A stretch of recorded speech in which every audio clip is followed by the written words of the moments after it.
Muy bien, pues vamos a continuar con lo que estábamos discutiendo hace un rato. Yo sigo pendiente del Twitter, pero si los que tengáis el ordenador delante, si veis que hay un comentario nuevo o alguna pregunta en Twitter y me avisáis, pues os lo agradezco, que a veces me despisto. Víctor, que yo sé que tú eres muy tuitero, si ves algún comentario con el hashtag Ecopol, avísame, que a lo mejor a veces se me pasa. ¿Sí? Mientras va entrando todo el mundo, si podéis pasar el micrófono. ¿Sabéis dónde está? Se había quedado aquí delante, me parece. ¿Podéis mirar si está ahí delante el micrófono? Mientras te llega el micrófono, la lista está por aquí delante. Los que vais llegando, pues la vais pidiendo, ¿vale? Sí, Víctor. Yo quisiera hacer una pregunta antes de pasar. Respecto al relato de Alemania, lo de mantenerse apartado de la política nacional y de su influencia, ¿puede ser que justo ahora es el momento en el que después de la Guerra Mundial deja atrás esa idea? Me refiero sobre todo a... Muchos argumentan que ahora Alemania va a tener que crear un ejército por primera vez después de la Guerra Mundial, que su política exterior va a tener que volver a ser muy influyente y no tanto dentro de ese marco solo europeo y solo influir a través de Europa, etcétera. ¿Puede ser que sea ahora el punto donde cambia toda la política de ese relato de Alemania de no influir? Sí, hasta cierto punto, casi seguro que sí. Durante mucho tiempo se ha criticado a Merkel durante la crisis del euro precisamente por eso, ¿no? por una falta de liderazgo. Esa es la crítica de Ulrich Beck en su último libro, Contra una Europa alemana, que es paradójico, ¿no? Un libro que se titula Contra una Europa alemana, que en el fondo sea una crítica a la falta de liderazgo alemán, pero lo que dice es que el no querer liderar Europa con un discurso, con un relato político, acaba resultando en de facto que sea la decisión interna de Alemania la que se imponga a los demás, precisamente porque no ha habido deliberación paneuropea. Pero yo diría que lo que creo que es todavía más interesante, y a cierto punto una paradoja interesante, por decirlo así, es que de alguna manera yo creo que tienes razón, que eso está cambiando, pero si está cambiando puede que sea menos por motivos de la crisis o motivos estrictamente de política europea, sino quizá por motivos de política interna. Es decir, de alguna manera, quizás sea el propio gobierno alemán o la propia señora Merkel la que necesita para evitar esa especie de subida del relato de la alternativa por Alemania, es demostrar que a escala europea sí que hay una alternativa, que Alemania tiene un proyecto, pero que el proyecto alemán no es el proyecto alemán, sino que es un proyecto pues, cristiano-demócrata, liberal, neoliberal o como lo queramos llamar, ¿no? Pero que es un proyecto político que se articula con otros proyectos políticos, porque la única alternativa a montar esos proyectos políticos quizás sea precisamente las causas de los populistas, ¿no? Entonces, en ese sentido, quizá lo que empecemos a ver en Alemania es precisamente eso, que hay que construir y hablar más de Europa a nivel nacional, precisamente para que la única alternativa al proyecto alemán de la señora Merkel no sea alternativa por Alemania, ¿no? Entonces, en ese sentido, quizás vaya a ser eso lo que va a hacer algo de politización sobre temas europeos en la propia Alemania. Estupendo. Aquí es donde yo quería introducir un poco de polémica, ¿no? Y evidentemente todo está abierto a debate, pero yo os digo paradojas, límites y falsedades del relato o de los relatos paneuropeos, ¿no? En el fondo ya lo habíamos hablado un poco la semana pasada, pero era esta idea de que tanto el pasado como los valores, en el fondo, son tabúes. Y son tabúes en el sentido en que lo usan los antropólogos. Un tabú no es algo que no se pueda decir, es algo que solo pueden decir algunos o que tienen el derecho casi natural a decirlo, o que tienen o que son capaces de realizar un cierto ritual. Y eso creo que es interesante cuando lo aplicamos a los valores y a la memoria de Europa, ¿no? Recordáis, la semana pasada hablábamos, por ejemplo, de los símbolos comunistas, de cómo los símbolos comunistas en buena parte de Europa del Sur pues forman parte de una cierta tradición antifascista, mientras que en Europa del Este pues son un símbolo del totalitarismo, ¿no? Lo mismo nos sucedería con los valores. Hablar de valores europeos siempre corre el riesgo de que nos demos cuenta de que en el fondo quizá no compartimos tanto como como nos parece, ¿no? Entonces, en ese sentido, la utilización del pasado por parte de las instituciones europeas sí que tiene esa dimensión hasta cierto punto, no quiero decir peligrosa, no es lo que pienso, pero sí que tiene esa dimensión de riesgo de reinterpretación de elementos del pasado desde el presente, y además desde un presente pues muy concreto, ¿no? Que es el intento de fomentar una visión de la Europa integrada. Esto, por ejemplo, respecto a la Segunda Guerra Mundial.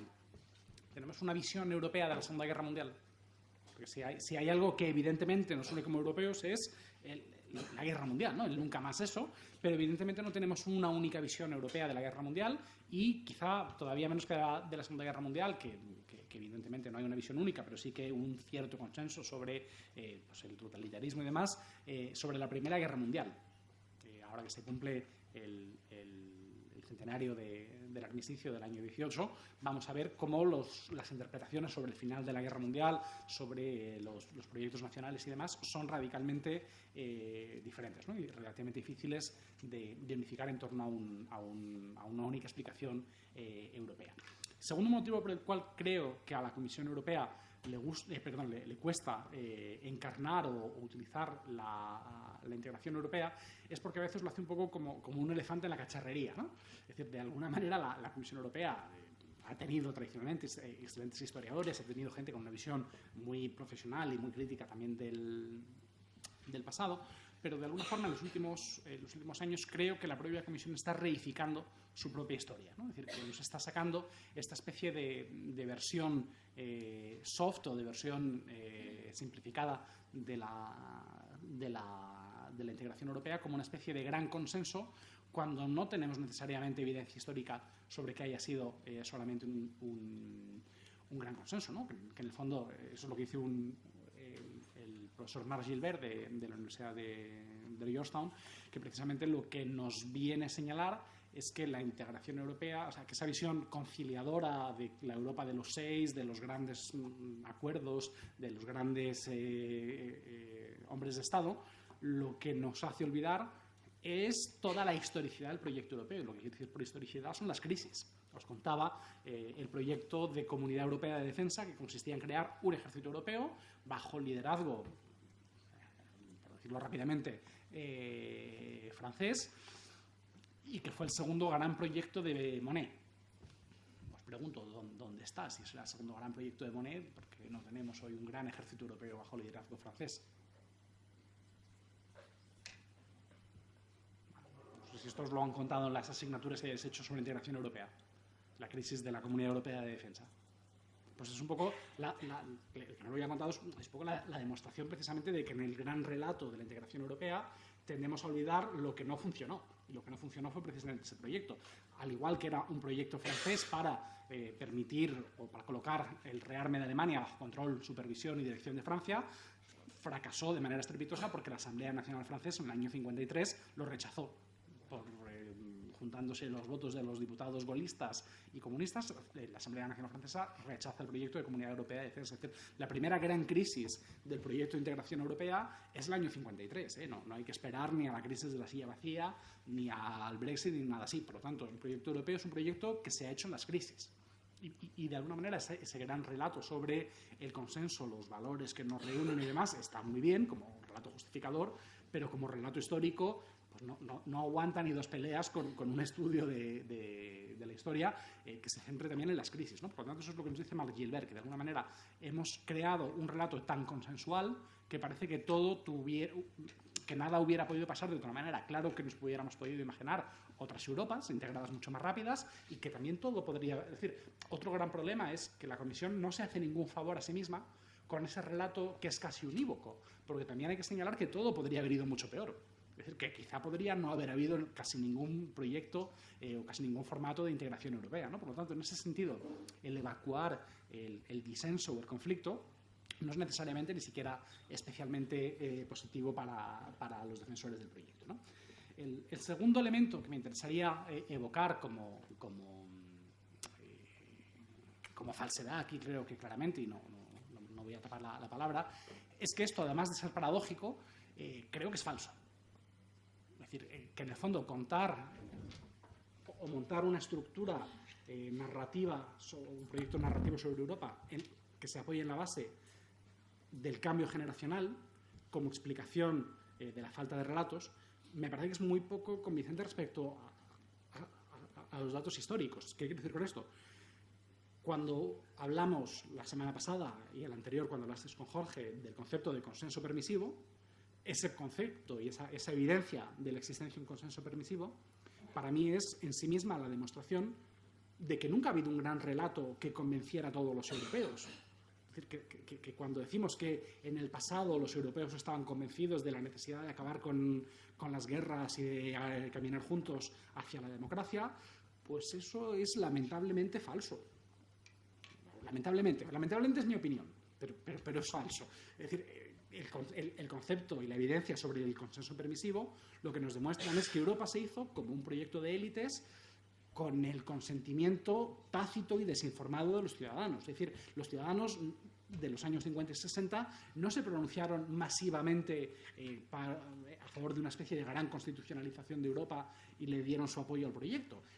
Si se lo hubieran preguntado, probablemente hubieran dicho que sí, pero es que nunca se les preguntó, nunca se les pidió esa autorización. No hubo una especie de enorme movimiento europeo. El movimiento europeo, como porque yo tengo el más grande de las simpatías, nunca ha sido un movimiento de simpatías, que además para el que de manera más o menos indirecta he trabajado durante bastante tiempo, pero nunca ha sido un gran movimiento masivo, ¿no? Por lo tanto, esa especie de relato sobre cómo de consensual y cómo de bien habría funcionado hasta ahora el relato de la integración europea simplemente no es cierto. No es cierto no porque no sea bueno, no porque no sea bonito, sino porque no tenemos ninguna evidencia que nos haga pensar que los ciudadanos apoyaban positivamente el proyecto, ¿no? Por lo tanto, construir ahora un relato sobre el cambio de relato que además le imputa responsabilidades a los jóvenes, me parece que es al mismo tiempo una falsedad y una acusación. Una falsedad porque de alguna manera se está diciendo que sois los jóvenes los que habéis dejado de creer en el proyecto europeo de vuestros mayores, ¿no? Que como no habéis conocido la maldita guerra, pues que sois unos desagradecidos que no votáis en las elecciones europeas. Y además, dos, os están responsabilizando de algo, pues uno, que no es necesariamente vuestra responsabilidad. Ya vimos que los jóvenes son más proeuropeos que los mayores, que sí que habían conocido la guerra.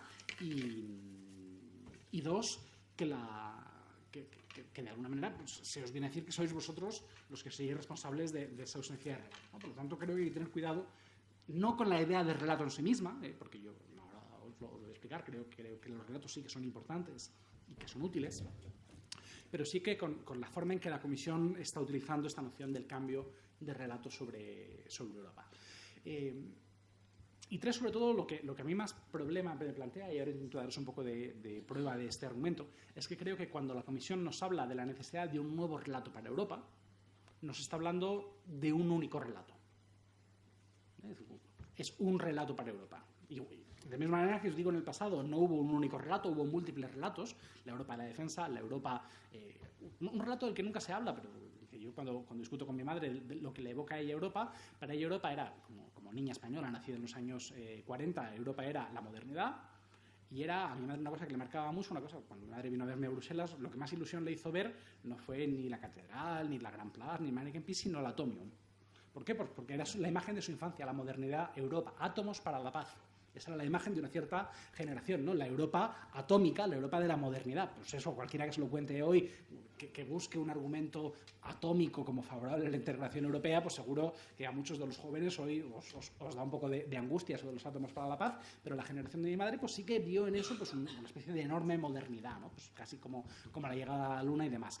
En ese sentido, múltiples proyectos europeos que olvidamos cuando hablamos de un único proyecto en torno a la paz, y lo mismo respecto al futuro. Si decimos que hace falta una especie de único relato hacia el futuro, estamos olvidando eso que nos decía Calypso Nicolaidis en torno al concepto de demodicracia, ¿no? De que en Europa tiene que haber muchos proyectos. Pues nos va a costar mucho resumir las diferencias entre los proyectos nacionales de los que ya hemos hablado. Sobre todo, a mí lo que más me interesa es que señalemos que además de proyectos nacionales más o menos hegemónicos, Europa tiene un excelente relato en su diversidad de proyectos.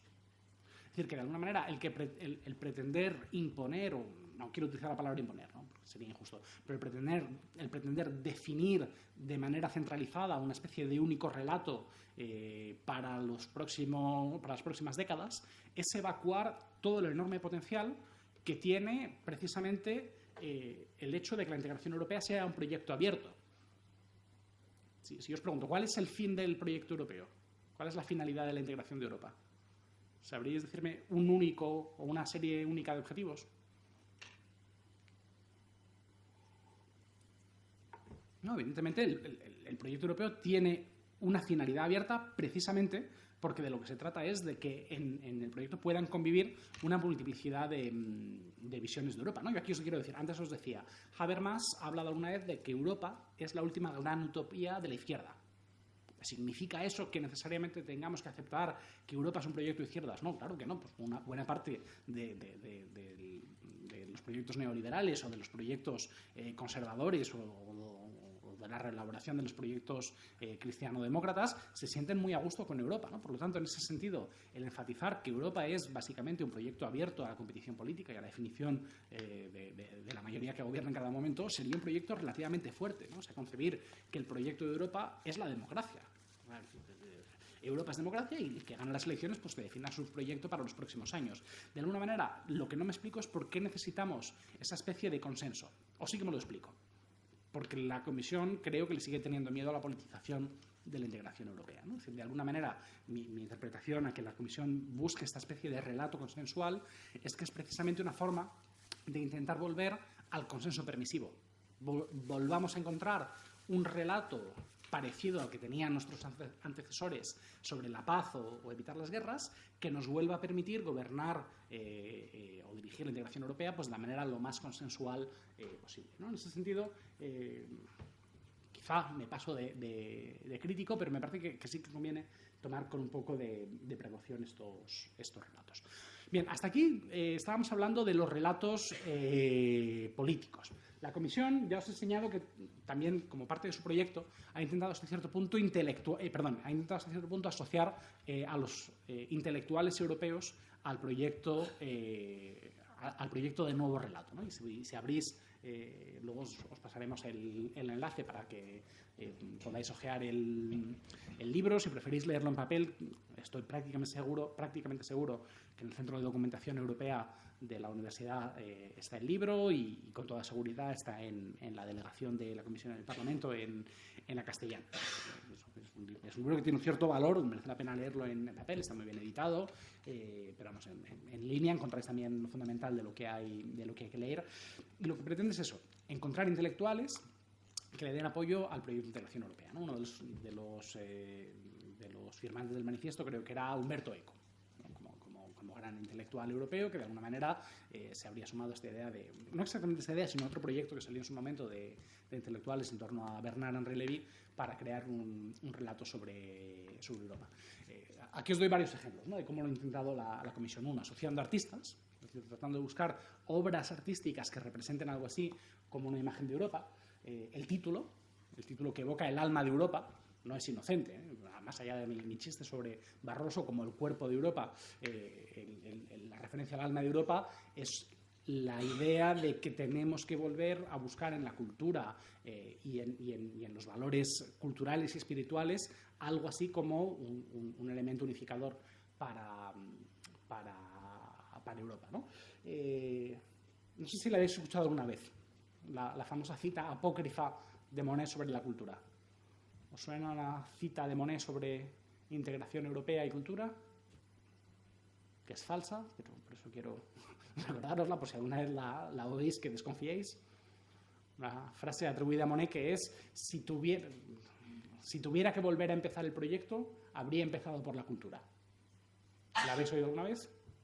Bueno, pues mejor, porque es falsa, ¿eh? Es una cita, no exactamente apócrifa, es una cita de una profesora que, reflexionando sobre cultura europea, dijo: y Monet habría podido decir, si hubiera que volver a empezar, empezaría por la cultura, pero hubo quien se quedó con que Monet lo dijo en lugar de que lo hubiera podido decir. Y alguna vez a lo mejor veréis esta cita atribuida a Monet cuando la veáis, desconfiad, porque además no os lo cuento solo por rellenar el tiempo, sino porque lo tenéis que relacionar con esto que yo os estaba contando antes sobre las figuras tutelares. Es decir, daos cuenta, cualquier cosa que le atribuyamos a Monet adquiere fuerza especial. Y por lo tanto, si decimos que la cultura no es algo que se le ocurra hoy a los más federalistas o a los que quieren utilizar los valores culturales de manera más o menos política o torticera, sino que el propio Monet lo dijo, sería mucho menos controvertido utilizar la cultura. Por eso os digo que el papel de las figuras tutelares, o sea, son tutelares precisamente porque ellos también son tabú. Es decir, movilizar a Monet es poderoso y no todo el mundo lo puede hacer. Por lo tanto, en ese sentido, cuando se le atribuye a Monet algo, es porque queremos que quede especialmente santificado. En ese sentido, ahí os pongo entre paréntesis la referencia a Millward. Millward, que es el primer gran intelectual, no voy a decir euroscéptico, pero vamos, el primer gran intelectual intergubernamentalista, un historiador británico, en su gran libro El rescate europeo del Estado-Nación, tiene un capítulo maravilloso que se titula Las vidas y enseñanzas de los santos europeos, ¿no? Que es una especie de parodia de cómo la Comisión Europea ha construido esa especie de relato sobre los grandes santos del proyecto que serían Monet y Schumann. Pues precisamente, como os digo, os muevo un poco el pelo, pero Monet y Schumann tienen propiedades casi taumatúrgicas para los europeístas, ¿no? Poner algo en boca de Monet o de Schumann le da un valor y un peso específico.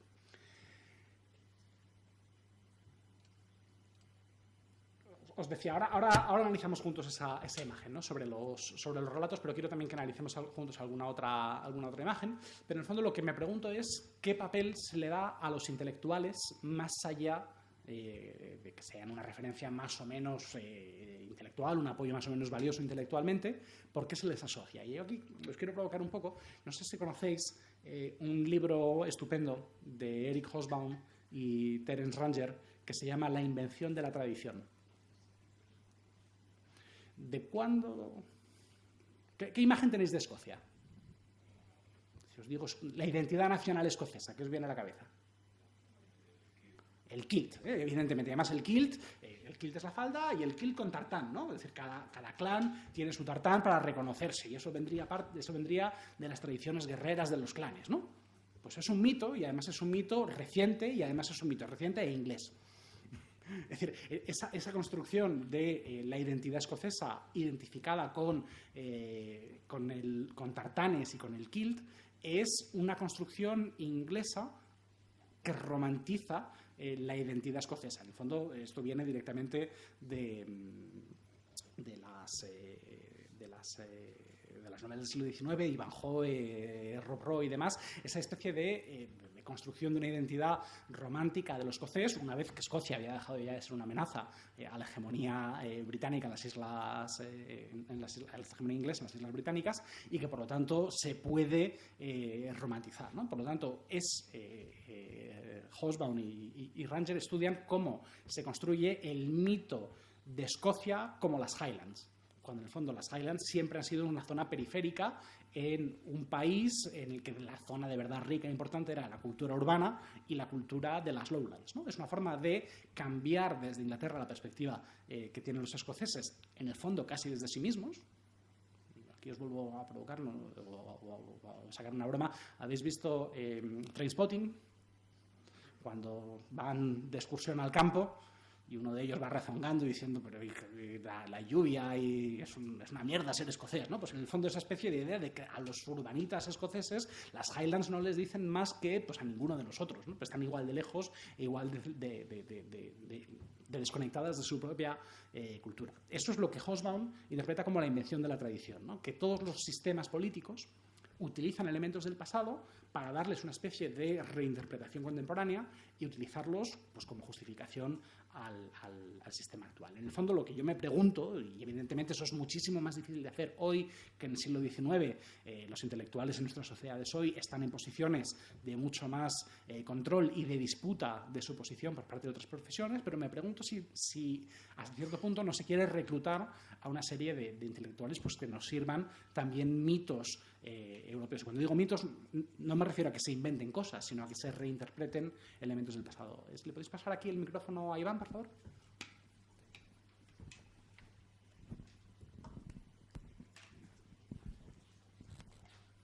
Es verdad que, aunque sí que es más difícil, por ejemplo, en Israel se ha conseguido crear ciertos mitos nacionales, se han conseguido crear nuevas identidades y toda una invención de tradición en muy poco tiempo y en el siglo XX. No sé hasta qué punto es imposible o crear que esa invención de la tradición sea constante o que vaya a seguir a lo largo de la historia a pesar de en qué momento de la historia estemos. Ahí hay otro elemento, perdona, no me acuerdo de tu nombre. Tu madre. Carmen, un poco que esto seguro que lo conoce Carmen mejor que yo, pero en los estudios sobre el relato hay un concepto que también es clave, que es el concepto de canon. Es decir, todos los relatos tienen elementos canónicos y canonizados, ¿no? Canonizados por los intelectuales, pero también todos los relatos tienen elementos canónicos, ¿no? Es decir, elementos que encontramos sistemáticamente en todos los relatos.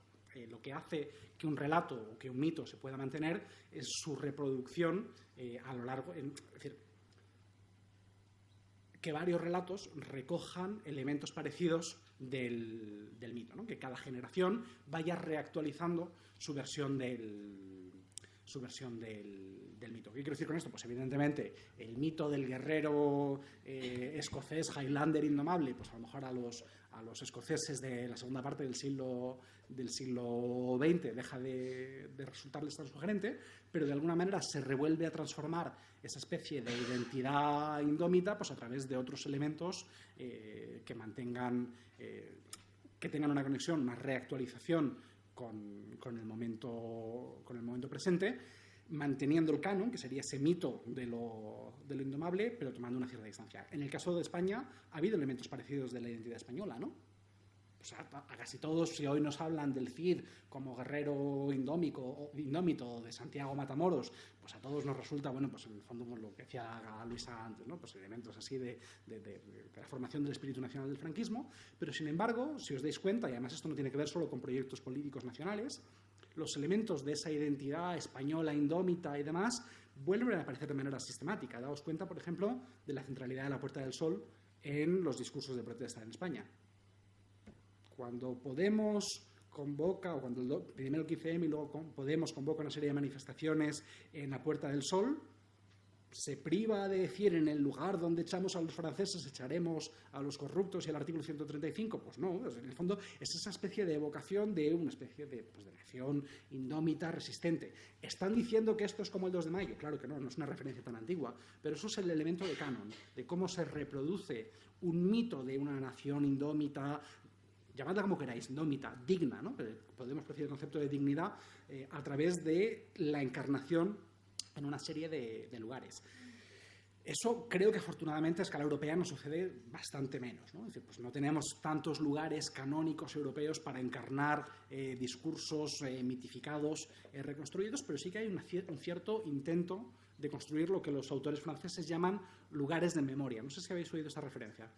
Esto es un término de un profesor de historiador francés, Pierre Nora, N-O-R-A, que ha estudiado mucho cómo la memoria, y sobre todo la memoria oficial y oficializada, se encarna en una serie de lugares. Por ejemplo, el ossuario de Douaumont, ¿no? en lugar de la batalla de Verdún, se habría intentado convertir en un lugar de memoria europea. ¿Cuándo? No sé si tenéis en mente la imagen de Mitterrand y Kohl agarrados de la mano. ¿Habéis visto alguna vez esa imagen?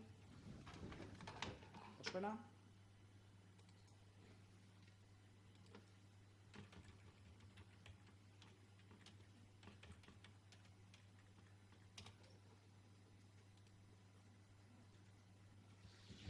¿Habéis visto alguna vez esta imagen?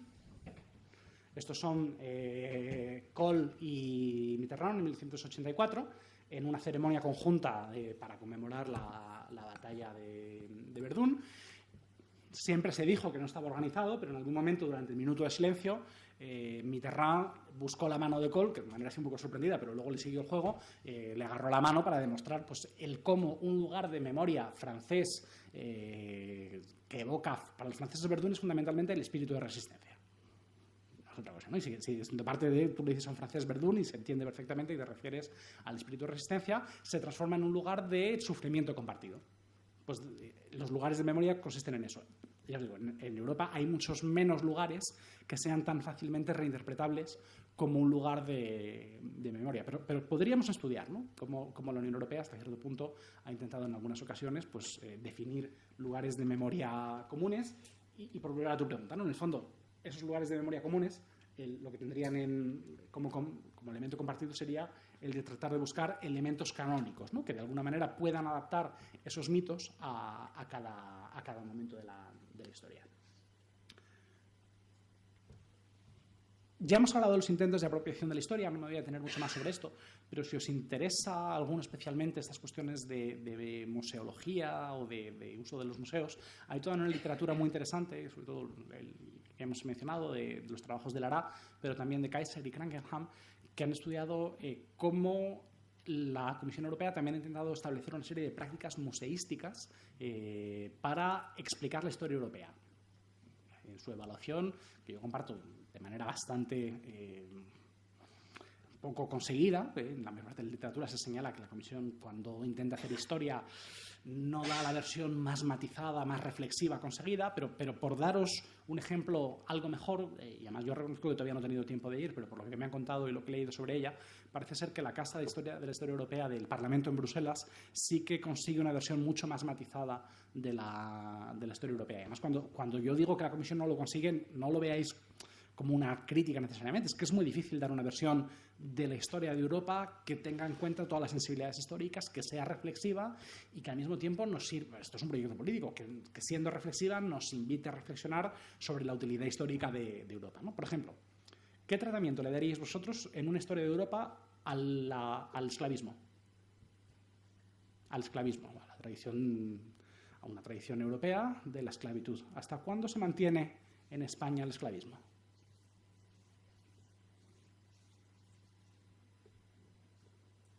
Y digo bien en España a propósito, ¿eh? ¿Hasta cuándo hay esclavos en España? Hasta los años 80 del siglo XIX. Cuba era España a todos los efectos y en el Imperio Español pues no se abole la esclavitud hasta muy muy tarde, probablemente el último de los países europeos. ¿Tenemos realmente una reflexión en España sobre la esclavitud? Realmente no. Eso, sin embargo, en otros países europeos hay una reflexión pues muy potente, ¿no? sobre el esclavismo. En Francia, por ejemplo, si vais a Nantes alguna vez, en Nantes hay un memorial escalofriante a la esclavización, ¿no? Porque se entra en el memorial y te hace pensar que estás en un barco de esclavos flotando en el mar, porque además estás al lado del río y hoy es el mar todo el rato, ¿no? Eso es muy difícil darle un tratamiento museístico, ¿no? Porque por una parte es muy difícil el concepto de esclavitud de exponerlo a través de objetos. Un museo no puede ser solo la experiencia y al mismo tiempo forma parte de la identidad europea, pero muchos europeos no reflexionan sobre ello. Es muy fácil que se apropien de ello los enemigos de Europa, ¿no? Porque si la Unión Europea colocara el esclavismo y la reflexión sobre la esclavitud en el centro de nuestra identidad política, pues rápidamente saldrían elementos de la extrema derecha a decir, pues en el fondo ni hubo tantos esclavos, ni la colonización europea fue tan mala y demás, ¿no? Por lo tanto, es muy difícil al mismo tiempo hacer un proyecto que sea reflexivo, que no exagere tampoco el papel del esclavismo en la identidad de Europa y que no ofrezca demasiada munición a los rivales del proyecto, ¿no? Y eso creo que hasta cierto punto el Museo de la Historia en Bruselas lo consigue. Lo otro que os quería proponer, y ahora hacemos si queréis un ejercicio, pero es el concepto de europeísmo banal, que no sé si alguna vez os suena este término, ¿a qué me puedo estar refiriendo con europeísmo banal? ¿Habéis oído alguna vez hablar de nacionalismo banal? ¿Qué significaría el nacionalismo banal? ¿Qué sería? No sé si Luisa o Iván.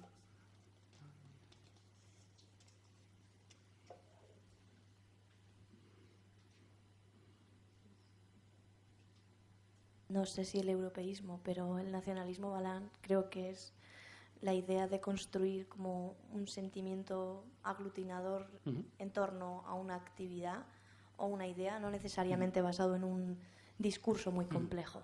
Por ejemplo, la selección española. Es decir, no es un nacionalismo de Estado, no es un nacionalismo construido reflexivamente en el que el Estado te dice que tienes que odiar al vecino porque eres genéticamente superior o porque nuestros intelectuales son mucho más potentes. Es un nacionalismo pues, que no pretende ser nacionalista, ¿no? en el que de alguna forma se convierten pues, eventos deportivos o culturales en una celebración de la nación, pero sin que eso tenga necesariamente o una intelectualización o una politización. Pues en el fondo, cuando hablemos de relatos sociales, os propongo ese concepto de europeísmo banal, que no es mío, no lo he inventado yo, la autora es Laura Cram, en un artículo de 2009, y luego Hans-Jörg Trenz lo ha reutilizado en un libro que, por cierto, os recomiendo si queréis desarrollar esta parte de los relatos de Europa, que se llama Narrating Europe. Es un libro de 2016 que tiene un capítulo precisamente dedicado a esta cuestión del europeísmo banal.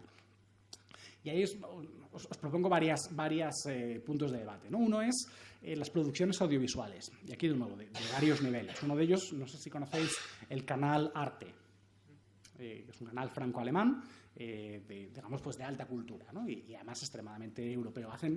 Creo que yo sepa, junto con Euronews, es el único canal que tiene un único informativo para todos sus públicos, ¿no? Hacen un mismo informativo para el público alemán y para el público francés. Además, en la cadena, aunque tú lo estés viendo en francés, el periodista habla en el idioma que sea, ¿no? O sea, si es una periodista alemana, hace el telediario en alemán y tú ves el telediario subtitulado y viceversa, ¿no? Esto yo creo que para los periodistas alguna vez os interesa echar un ojo. El otro ejemplo que quería daros así como destinado a la alta cultura o a un cierto nivel cultural es el programa Media. No sé si lo conocéis, de la Comisión Europea.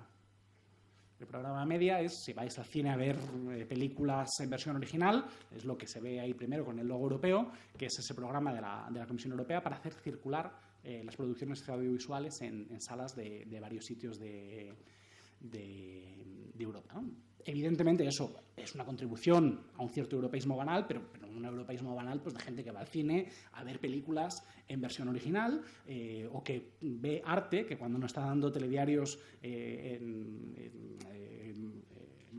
multinacionales, se dedica a poner ópera, a poner películas de los años 50 y demás, ¿no? Por lo tanto, es una televisión de servicio público en un sentido de ese tradicional, de cubrir nichos de mercado que las privadas no hacen, pero que se dirige a un público pues muy limitado, ¿no? En Francia me parece que Arte tiene menos de un 2% de audiencia, en Alemania creo que es un 3,5-4%, pero evidentemente pues solo alcanza un público estrictamente europeo, pero evidentemente y con contenidos europeos, pero estrictamente limitados.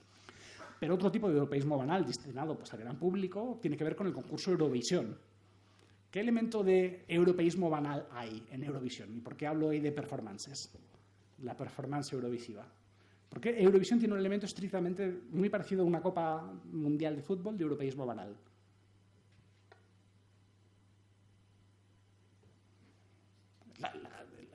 No sé si sois aficionados a Eurovisión. Yo no es mi caso, pero lo que yo tengo entendido es que la mayor parte de la gente que ve Eurovisión no se lo toma en serio. La mayor parte de la gente que ve Eurovisión es, bueno, pues en el fondo porque es divertido, porque hay mucho friki y porque, bueno, pues al fin y al cabo pues es una especie de mezcla de gente guapa, de cosas originales y luego pues de interpretación geopolítica de Grecia a 12 puntos, ¿no? Entonces es una especie de espectáculo de lo kitsch, pero que casi se ha convertido en entrañable para parte del público.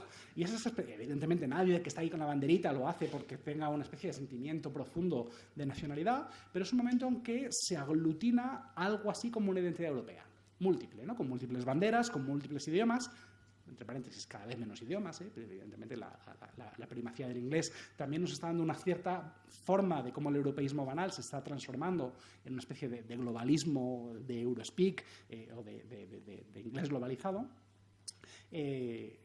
Múltiples banderas, hay alguna bandera europea, pero no es una corte de gente con banderas europeas, es la multiplicidad de los sentimientos nacionales, una cierta folclorización de la posmodernidad kitsch, porque se combinan a la vez gente pues medio desnuda en el escenario, con performances de baile muy curiosas, con vestidos regionales, es decir, y a veces es una especie de mezcla de vestido regional y de cosa tecno, que de alguna manera está construyendo una versión de cómo Europa es inofensiva.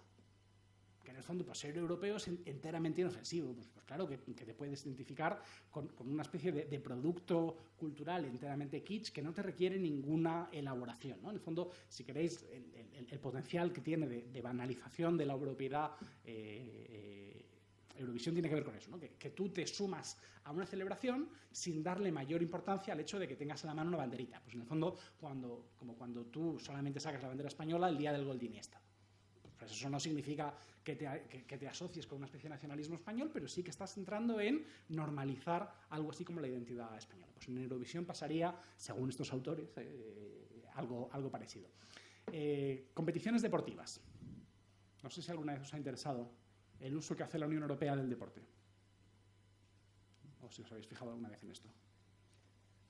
¿Iván?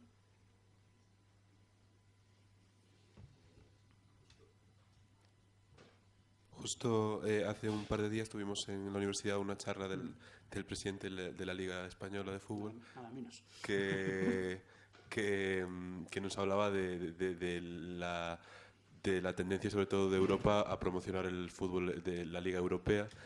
Él se centraba en lo perjudicial que era esto para España, etcétera, etcétera, pero lo que sí que saco de ahí es que desde hace unos años pues sí que se busca promocionar sobre todo la Liga Europea, potenciarla, y se le está dando mucha importancia hasta el punto de que está teniendo incluso más fuerza que las ligas nacionales. Entonces el fútbol también sería, en el caso de fútbol, que es porque es probablemente el deporte más de masas, sí que sería aglutinador del sentimiento europeo también. Y aquí, de nuevo, lo tenemos que ver en dos estrategias. Yo aquí no quiero daros la versión simple de que la Comisión quiere europeizar el fútbol para generar sentimiento europeo entre las masas. No va de eso. Es decir, es que hay un lobby muy potente en el fútbol. La UEFA es un lobby, eso no lo olvidéis nunca. La UEFA no es una organización, no es una institución europea. La UEFA es un lobby. Frente al lobby de la UEFA está el lobby de los clubes privados, que quieren o que pueden intentar formar su liga, aparte de la UEFA o no. Por lo tanto, ahí tenemos un conflicto de grupos de interés, de los cuales la Comisión, como en cualquier conflicto de grupos de interés, va a intentar sacar ventaja, uno, para crear un mercado europeo. Es decir, aquí la Comisión piensa en términos estrictamente mercatorios. Pensad que nunca se ha hablado tanto de decisiones europeas en España como cuando aquella famosa sentencia que obligaba a los clubes a convertirse en sociedades anónimas, ¿no? Idem cuando la famosa ley Bosman, que como bien sabréis no era una ley, pero sois demasiado jóvenes, pero ¿os suena por lo menos que era esto de Bosman?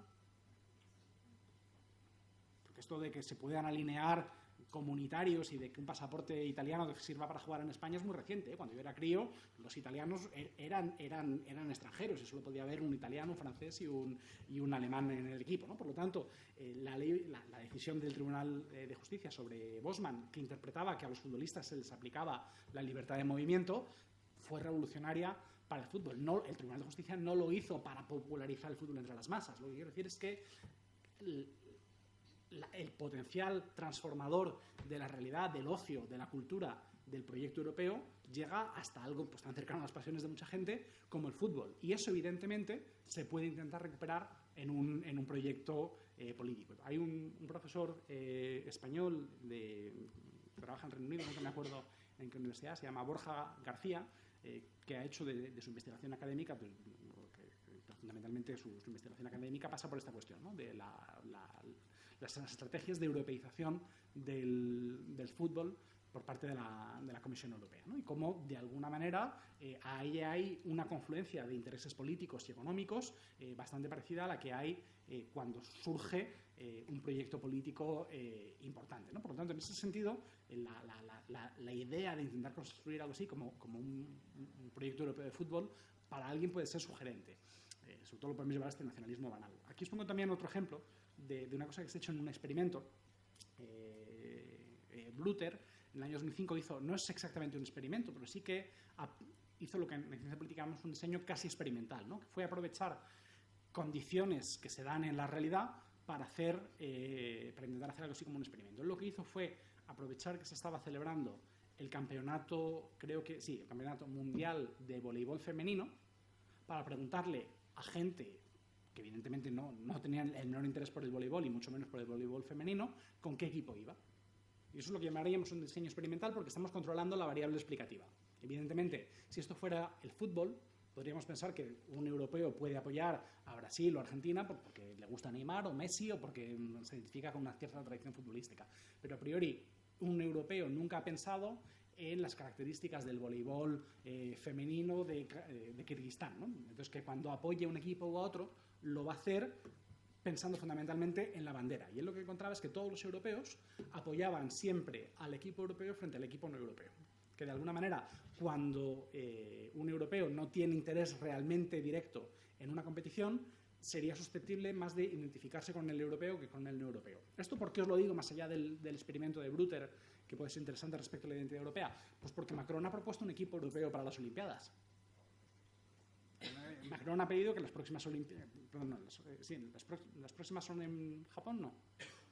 En 2020 son en Japón, pero en 2024 son en París. Él quiere que para las Olimpiadas de París haya equipos nacionales, cuando no se parezcan, pero que todos los equipos nacionales desfilen bajo una bandera europea y que las medallas de los equipos europeos se cuenten a un medallero europeo, para demostrar que Europa es una primera potencia deportiva. Y esto lo digo porque las Olimpiadas son un ejemplo de nacionalismo banal de libro, ¿no? No sé si alguno habéis hecho prácticas o os interesaría trabajar en periodismo deportivo. Los que sois periodistas. En periodismo deportivo, ¿no? Pues en ese sentido, los periodistas deportivos, no digo que no conozcan de muchos deportes, pero el 90% de la parrilla, realmente quizás exagero, pero dime si me equivoco, pero en torno al 80% de lo que se da en un espacio deportivo habitual es fútbol, ¿verdad? Y sin embargo, cuando llegan las Olimpiadas, pues los periodistas deportivos empiezan a cubrir otros deportes, ¿no? Y nos cuentan de manera apasionada pues, cosas que no sabíamos que les llaman dando la atención. Yo, por ejemplo, recuerdo una narración en la radio del descenso en aguas bravas de Mayalen Churraut, medallista hispano-francesa, pero que decimos que es española de verdad, en las últimas Olimpiadas, que ganó una medalla femenina por primera vez en esa disciplina, y era una narración apasionante, pues como el gol de Iniesta, medalla de oro para Mayalen Churraut. Además, siempre, aunque sean deportes individuales, la medalla siempre es para España, ¿no? Es decir, España consigue otro metal. Esa especie de interpretación de los éxitos deportivos, temas que no nos habían interesado nunca y de los que nos olvidaremos los próximos 4 años hasta la siguiente medalla. Otro ejemplo de libro, ¿no? Pues, los éxitos de este excelente patinador, Javier Fernández. Pues solo nos enteramos de ellos porque gana. En ese sentido, esa idea de apuntarnos para Europa a las victorias de nuestros levantadores de peso o judocas, que en el fondo no nos van a interesar los próximos 4 años, tiene un poco de ese nacionalismo banal, ¿no? Que los europeos durante 15 días vean los éxitos de sus representantes deportivos. A otro nivel, ahora que a todos nos preocupa tanto el populismo, ¿cómo interpretáis esa decisión de la Comisión Europea de intentar buscar un proyecto para todo europeo que cumple 18 años, regalarle un billete de Interrail? Europeísmo banal, no es populismo, la demagogia no es populismo, el populismo es otra cosa, pero hay muchos políticos no populistas que son extremadamente demagogos, ¿no? Y yo tengo por ahí alguna foto de nuestro presidente del gobierno, que no es un populista, pero que sí que está en situaciones de demagogia en algunas situaciones. Pues lo mismo aquí la Comisión Europea está haciendo, no lo quiero interpretar desde la demagogia, pero sí que está haciendo europeísmo banal. De alguna manera, el joven que acceda a 15 días de viaje o a 10 días de viaje por Italia o por los Países Bajos y Bélgica durante un Interrail se sentiría más atraído al proyecto europeo. Eso solo se puede hacer desde una interpretación, desde una especie de banalización del europeísmo, de entender que viajar por Europa en 15 días te va a hacer acceder a una especie de conocimiento europeo. Y por último, para que veáis que esto no solo le pasa a los jóvenes, Ryanair, aunque lo cojamos personas de mediana edad, lo cogéis los jóvenes, fundamentalmente lo utilizan a diario, pues, millones de europeos de las cosas más interclasistas que hay en Europa, porque más allá de los billetes baratos, lo que hace Ryanair es crear una red entre aeropuertos que de otra manera no estarían conectados. Es decir, supongo que os habréis dado cuenta, pero hay muchos sitios de Europa a los que la forma más directa, más fácil, más cómoda y también más barata de llegar es con Ryanair, ¿no? Algunos sois de Valladolid, por ejemplo. Pues a Valladolid, durante mucho tiempo, los únicos que han volado desde Europa era Ryanair, ¿no? Y lo mismo sucede, pues, probablemente con Zaragoza y con otros sitios. En ese sentido, Ryanair ha colocado en el mapa europeo a sitios a los que anteriormente había que ir pasando por las grandes capitales, ¿no? En ese sentido, Ryanair fabrica un cierto europeísmo banal al crear una red nueva, no solo banal, Ryanair es muy importante económica y socialmente, pero aquí lo que interpretas desde el punto de vista de ese turismo más o menos banal o más o menos barato, ¿no? Esa especie de vacaciones baratas y jubilaciones soleadas que le da acceso a Europa a gente que, pues, probablemente no tiene ninguna reflexión o ningún interés en el día a día o ninguna intelectualización del proyecto europeo, pero que sí que nota que está ejerciendo sus derechos europeos a través de ese nacionalismo banal. ¿Qué quiero decir con esto? Pues en el fondo es todo aquello que dijimos el primer día sobre la estrategia alemana, ¿no? Una especie de estrategia romana, una especie de incorporación de Europa en torno a una serie de mecanismos concretos. Bien, os quería proponer un ejercicio más concreto. ¿Cuántos tenéis ordenador? Porque os quería pedir, si os podéis, los que no tengáis, si podéis hacer grupos de 3 o 4, en los que haya por lo menos y este aula es extremadamente incómoda para eso, lo siento, pero no sé, si ya estáis sentados al lado de alguien que tenga ordenador, pues lo compartís. Los que no tengáis ningún ordenador cerca, moveos no hace falta que hagáis grupos, pero sí que por lo menos que cada 2 o 3 personas tengáis un ordenador para buscar, o en el móvil, pero es que es más cómodo en el ordenador. Quería pediros que entréis, en la página web del concurso que os he mencionado, de Imagine a New EU.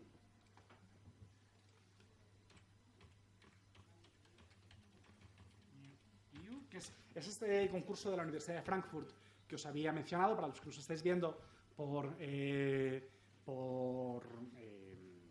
internet, simplemente tenéis que googlear Imagine a New EU. Os pongo el enlace para que lo veáis mejor.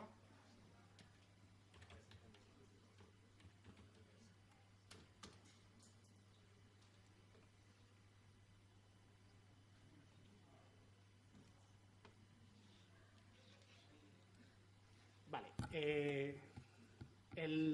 La web del concurso es esta. Pinchad. Además, no deja de ser interesante que el icono para acceder a una versión no alemana de la web sea una bandera de los Estados Unidos. Pero tenéis ahí la explicación en inglés para los que no hablamos alemán. Es una explicación del concurso. Insisto, leed las bases del concurso porque, como de todas formas para el módulo os pedimos un vídeo, a lo mejor os interesa hacer una versión más corta del vídeo para mandarla a este concurso y quién sabe si de aquí sale algún ganador de alguno de los premios que propone. Uno de los ejercicios que os quiero pedir, aquí cada uno que elija cuál le interesa más y compartimos las interpretaciones de aquí en 10 minutos, pero echadle un ojo a las bases del concurso y a ver cómo os parece que se justifica este cambio del relato y cómo los jóvenes pueden contribuir a un nuevo relato. ¿Vale? El otro ejercicio que os quería pedir, y para no pasar mucho tiempo, elegid cada uno cuál os interesa, os voy a pedir 3. El segundo ejercicio es que le echéis un ojo a este libro de la Comisión Europea, The Mind and Body of Europe, y que compartáis qué representaciones de Europa os parece que se están articulando. Y aquí, insisto, es un libro de la Comisión porque lo ha editado la Comisión. Evidentemente, en algún sitio habrá algo así como que la Comisión no asume la responsabilidad de lo que digan, pero indiscutiblemente este es un proyecto oficial, ¿no? Y ahí tenéis materiales culturales. El tercer proyecto, no sé a cuántos os gustan los cómics, pero hay un proyecto de la Fundación Cultural Europea que está en Ámsterdam, se llama European Cultural Foundation. ¿Ven? No exactamente.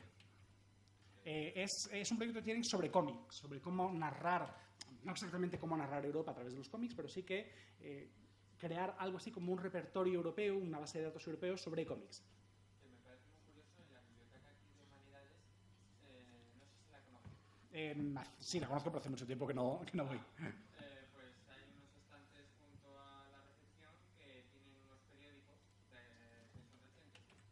Y en una parte que no está muy visible tiene unos cómics que son de alguna institución de la Unión Europea que narran como una historia en el Parlamento Europeo. Sí, ese fue un cómic oficial que hizo la Unión Europea, por el cual le cayeron bastantes críticas. No os puedo dar detalle, pero yo tengo 2 buenos amigos que están trabajando en un cómic contando una historia europea en cómics. No, estos no son cómics sobre la Unión Europea, son cómics sobre Europa.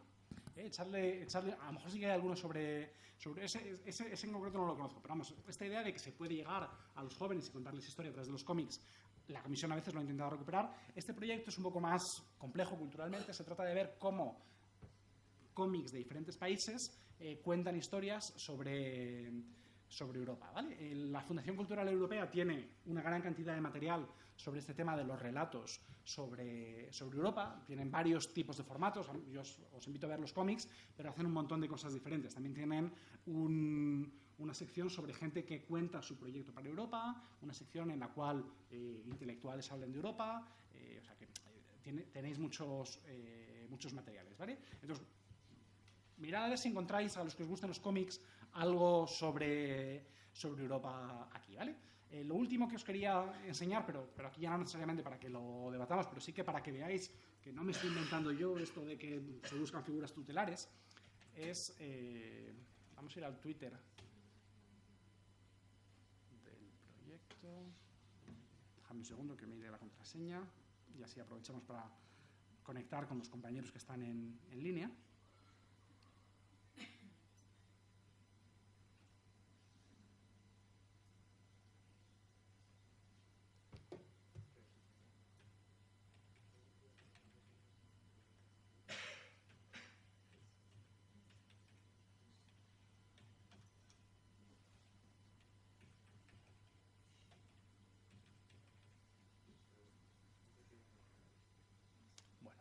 Ahora inicio, pero os quería poner el proyecto este de...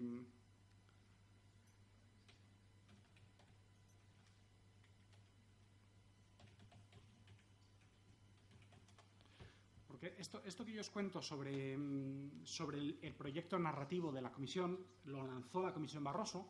La Comisión Juncker no entró de manera tan entusiasta al respecto, pero el Foro Europeo de la Juventud, que es una organización en la que a lo mejor a algunos os interesa trabajar en algún momento, si sois activistas juveniles y demás, o si no trabajar para ellos, por lo menos ver que cuentan, que tienen una serie de proyectos interesantes, tiene junto con la Comisión Europea un proyecto para que los jóvenes definan un proyecto para Europa, ¿ves? Entonces aquí tenéis, si busquéis un hashtag en Twitter y un narrative, vais a encontrar varias informaciones interesantes. Este es el logo del Foro Europeo de la Juventud, pero sí que quería que vierais cómo algunas cuentas más o menos oficiales de la Unión Europea han lanzado este EU Narrative, y cómo hasta el 11 de marzo, que es hasta la semana pasada, hasta el lunes de esta semana, de hecho, estaban buscando que los jóvenes propusieran un personaje que les parecía que encarnaba Europa, ¿no? Como, de hecho, algunas de las cuentas oficiales también les sugieren a los jóvenes, por ejemplo, que no os dé vergüenza nominar a Cristiano Ronaldo si os parece el personaje europeo que más os guste, ¿no? Entonces, para que veáis, y esto veis que está efectivamente alojado en la web oficial de la Comisión Europea, la Comisión está cambiando un poco de discurso. Se trata ahora menos de imponeros a Barroso, perdón, a Carlomagno, como que vosotros nominéis a vuestro Carlomagno, ¿no? A la figura tutelar europea que los jóvenes de hoy preferiríais, ¿vale? Así que si queréis, hacemos eso, 10 minutos, buscad a ver qué relatos europeos encontráis en estos tres proyectos y tratamos de compararlos, ¿vale? Y yo voy pasando para ver qué se os va ocurriendo. Y para los que estáis en línea, evidentemente, pues haced el mismo ejercicio en casa y nos comentáis lo que vayáis encontrando por Twitter. A ver, voy a ampliar un poco la pantalla para que veáis mejor los enlaces, pero vamos, a través de Google lo encontráis los tres. Para el libro de la Comisión Europea es The Mind and Body of Europe. Los autores son Batista y Setari. La competición de vídeos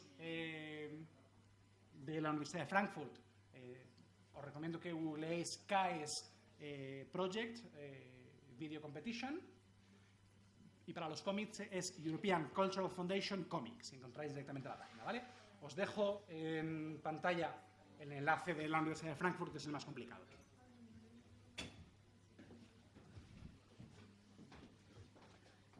Por cierto, ha pasado la hoja de firmas por aquí, no sé si la veis. ¿Quién no ha firmado? ¿Se ha hecho otra vez hacia atrás?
apretado? No. Bien, estupendo. Pues no sé si hay problema para que enfocar aquí la pizarra. Vale, estupendo. Pues nos están viendo. Pues aquí los que habláis sois vosotros. Yo lo único que os pido es quizá que comparemos los tres proyectos y hacemos así un mapa de las ideas que habéis visto sobre los tres proyectos. Me da la impresión que lo que más os ha llamado la atención son los cómics. Vamos a dejarlos entonces para el final. Los que habéis visto el proyecto el libro de la comisión, ¿qué relato sobre Europa cuenta? Y ya sé que os he dejado muy poco tiempo para estudiarlo, pero algo que os haya llamado la atención especialmente. ¿Elisa?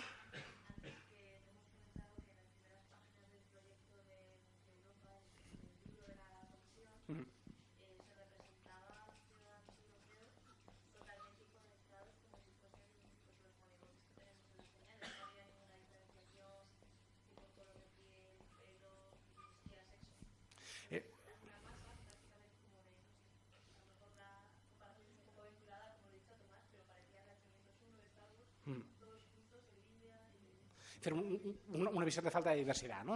A nadie se le ha ocurrido que en esa especie de monigotes que usamos a veces para contar la población de los estados tendría que haber pues, un 50%, un 51% de mujeres, ¿no? Ese icono de género, pues la mujer con vestido, pero también tenía que haber niños, tenía que haber personas en silla de ruedas y demás, ¿no? Una especie de representación de la diversidad. Eso, sin embargo, lo hemos estado comentando en otro grupo. Si os vais al final del informe, en una de las últimas páginas, sí que hay una imagen que representa una cierta diversidad, ¿no? Pues de personas negras, de mujeres, ¿no? No son todos señores con ¿qué página es? La 220 y la 240. Pero esto en sí mismo es interesante porque, digamos, la imagen general, la representación del europeo es una imagen poco diversa. La diversidad se representa en el texto, es cierto, pero tiene que tener un capítulo específico.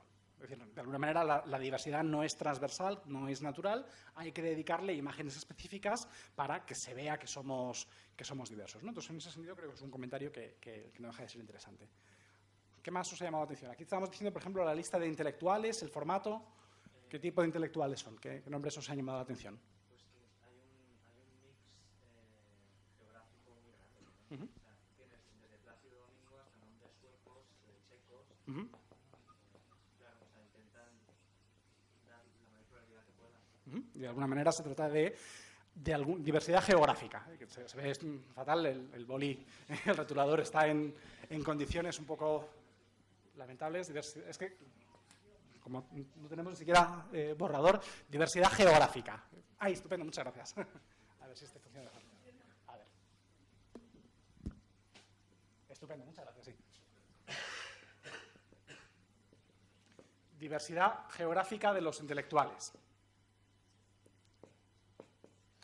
Y aquí lo que es interesante también es, de alguna manera, este proyecto, si os fijáis, también reivindica, por ejemplo, se hicieron varias conferencias en el centro de Europa, sobre todo en Varsovia, ¿no? Se trata de hacernos ver a los europeos occidentales que tenemos que integrar también la gran tradición cultural de Europa Oriental, ¿no? Pues qué mayor creador de relatos que alguien como, muchas gracias, que alguien como Milan Kundera, ¿no? Pues en el fondo esos grandes europeos, esos grandes escritores de Europa Oriental. ¿Qué más os ha llamado la atención en ese discurso? Algo. Voy a estar pendiente también de Twitter, a ver si nos llega algún comentario sobre los vídeos con el hashtag Eucopol.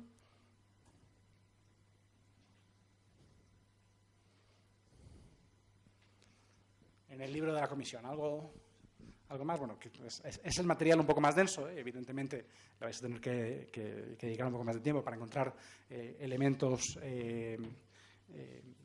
llamativos. A mí, lo comentamos también aquí con vuestros compañeros, ahí medio. Hay también una estructura del relato en términos de importancia, ¿no? El libro empieza con Barroso, bueno, pues ¿por qué no? Al fin y al cabo es el presidente de la Comisión Europea, con la vicepresidenta, con varios comisarios, y luego ya empiezan a entrar intelectuales casi por rango de edad o por rango de conocimiento, y luego pues empezamos a encontrar las representaciones fotográficas, intelectuales pues de menos conocidos y demás, ¿no? Hay casi una jerarquía institucional de reservarle las primeras páginas pues a los que reivindican el relato político, y casi de subordinación de los otros intelectuales. Por oposición, ¿qué habéis visto en los cómics? ¿Algo que os haya llamado la atención?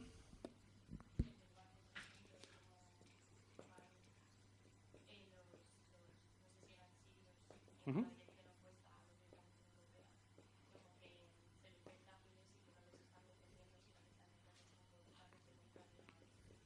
Eso era, lo repito para los que nos están oyendo desde casa, era una viñeta, que es una que os ha llamado la atención a varios de vosotros, que representa un gran barco cargado de armas viajando en dirección sur y pues una gran cantidad de refugiados viajando hacia el norte, ¿no? Para denunciar una Unión Europea que comerciaría con armas, y además, si os dais cuenta, el barco tiene una banderita europea en la chimenea, y que sin embargo pues lo único que consigue en retorno pues es el éxodo de personas desesperadas.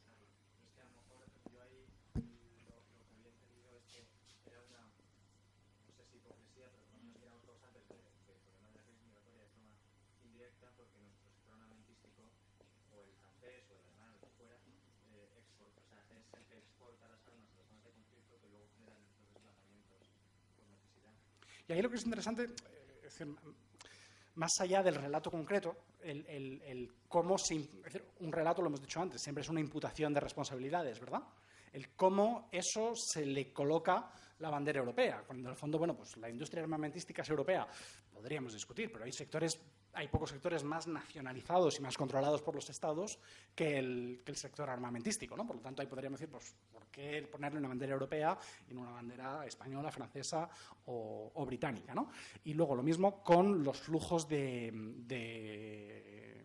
refugiados. Ahí, sí, el colocar una bandera europea o un gran norte, pues evidentemente está más que justificado, pero en el fondo lo que estamos es invisibilizando de nuevo el papel de los estados en esa crisis, ¿no? Es decir, esa especie de imputación de responsabilidades a Europa por la crisis de refugiados frente a, bueno, pues una serie de estados que se han negado a cumplir su parte, no solo ya de que les compete por obligación internacional, sino incluso de directivas que se habían establecido en Europa, ¿no? Por lo tanto, en ese sentido, la imputación de responsabilidades del relato no deja de ser interesante. Sobre el barco, que seguro que hay más interpretaciones, ¿cómo lo habéis visto? ¿Sí?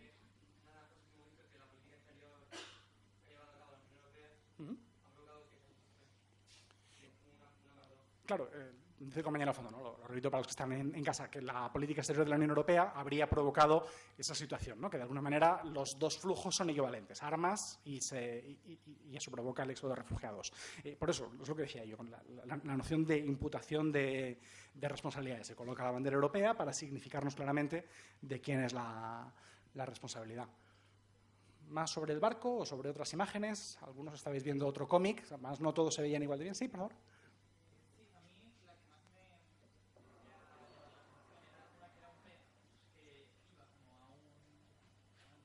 Uh-huh.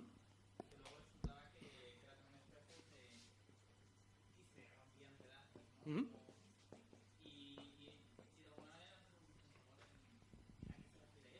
Uh-huh.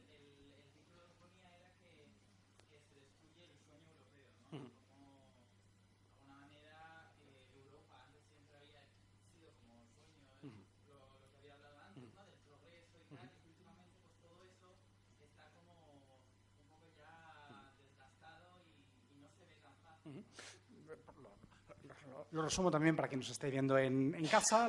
En esta imagen, no sé si la habéis visto, se ve un pez de colores, un pez amarillo, que salta a lo que parece un charco de color azul, rodeado por las banderas, por las estrellas de la bandera europea, y sin embargo, cuando el pez llega al centro, pues aparece medio muerto entre un montón de cristales rotos, porque el charco no era tal charco, sino un espejo. Y el compañero lo interpreta en el sentido de que es el final, o es el título de la viñeta, es el final del sueño europeo. Yo, ¿sabéis lo que veo ahí? Es en el fondo que el sueño europeo roto le devuelve al pez su propia imagen, es decir, porque es una viñeta en dos partes. El pez primero se ve a sí mismo y luego se ve el espejo roto, ¿no? Es decir, yo casi pondría esa imagen en contraposición con la del barco. Esa Europa pues malvada, no responsable con los refugiados, etcétera, en el fondo somos nosotros. Eso es lo que nos está diciendo la imagen, ¿no? O sea, no es Bruselas, no es un malvado organismo alejado, sino que es pues, el espejo europeo, ese proyecto europeo que no está a la altura de sus estándares, no deja de ser el reflejo pues, de una mayoría de la sociedad europea que estaría ignorando estos problemas, ¿no?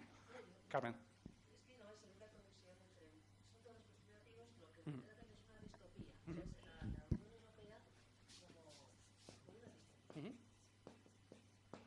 Eso, dice Carmen, la mayor parte de esas viñetas retratan la Unión Europea como una especie de distopía, ¿no? Eso yo creo que es una palabra que es muy interesante y que tiene la pena utilizar. Yo, por ejemplo, la he utilizado una vez en respuesta crítica a un compañero, un colega de la Universidad de Gotemburgo, que escribía, se veía que había tenido una mala experiencia con un proyecto europeo, y escribía sobre la monstruosa burocracia de Bruselas.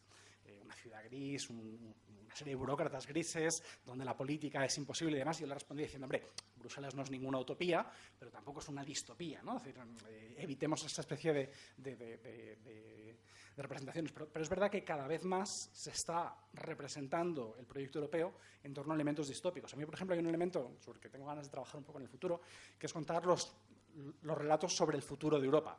Y ver cómo, además, esos relatos sobre el futuro también tocan elementos tecnológicos. ¿Por qué? Porque esto creo que lo hablamos ya la semana pasada, ¿no? Si os dais cuenta, todos los grandes temas sensibles para la opinión pública respecto al futuro, a las nuevas tecnologías, tienen mucho que ver con las nuevas tecnologías, es decir, los organismos genéticamente modificados,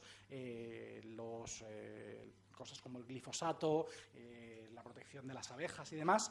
Todos ellos son temas que cada vez más se discuten a nivel europeo y que, por lo tanto, adquieren, y además como Bruselas está lejos, pues adquieren esa especie de representación más o menos distópica, ¿no? Que además es difícil de relatar políticamente.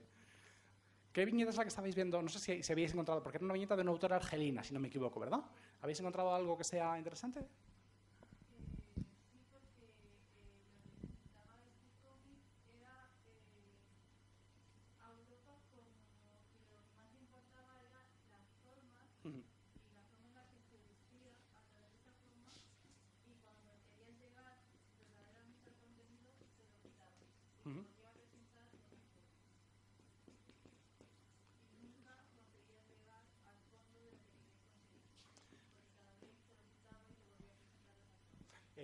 Para la gente que no nos está viendo o los que están en casa, que no te han oído, el cómic lo que representa es algo así como una Europa más obsesionada con la forma que con el fondo, que cuando parece que estás llegando te lo vuelve a alejar, ¿no? Yo interpreto que ahí probablemente hay una referencia, además la autora es argelina, interpreto que hay probablemente una referencia también a los refugiados, ¿no? Que pasan una parte muy mala de su viaje antes de embarcarse en un barco y, sin embargo, cuando piensan que han llegado a destino, pues encuentran un maltrato. Pero hay más elementos, ¿no? Quizá también haya una denuncia de una especie de superficialidad de la cultura, y tiene mucho que ver con esta especie de distopía que decíamos antes, ¿no? Una especie de representación negativa, en este caso ya no de la Unión Europea, sino casi como parte de las culturas europeas. Y el relato, si no me equivoco, corregidme, pero lo hace con un niño al que constantemente se le cae el helado, ¿no? Y que nunca consigue alcanzar su helado.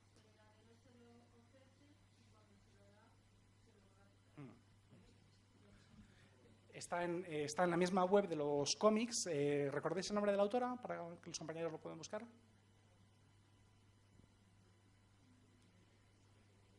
O el nombre del... Porque además este era uno que sí que se podía descargar el cómic completo. No todo se podía abrir el cómic completo, pero en este caso sí. A ver, si me dices el...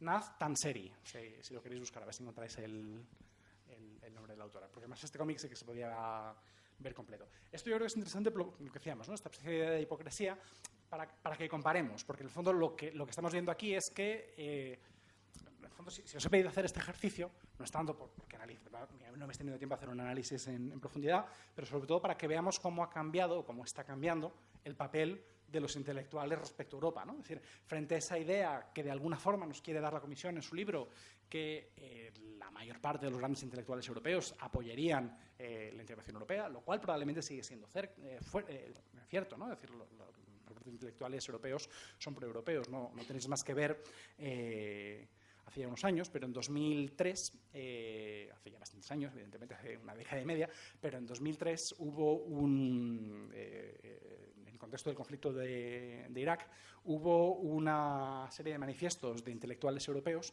en la prensa de todos los estados europeos. Eran Habermas, Derrida, no recuerdo quién, pero eran 5 o 6 intelectuales europeos que firmaban un manifiesto contra la guerra y, al mismo tiempo, que eran críticos con la invasión estadounidense de Irak, decían que la única solución a esa especie de prepotencia militar estadounidense sería construir decían Estados Unidos, decían una verdadera política exterior europea. Además, Habermas siempre ha sido proeuropeo, pero alguien como Derrida, pues no necesariamente, ¿no? Por lo tanto, era un proyecto en el que hasta cierto punto los intelectuales asumían ese papel tradicional que le damos a los intelectuales en el espacio público, ¿no? Esa especie de denuncia del poder y de los abusos, para pedirle a Europa que actuara. Eso como, hasta cierto punto, la Comisión se quiere apoyar en esa idea de los intelectuales, ¿no? Como lo mencionaremos ahora en la segunda parte de la clase, la idea de mediadores en la esfera pública europea.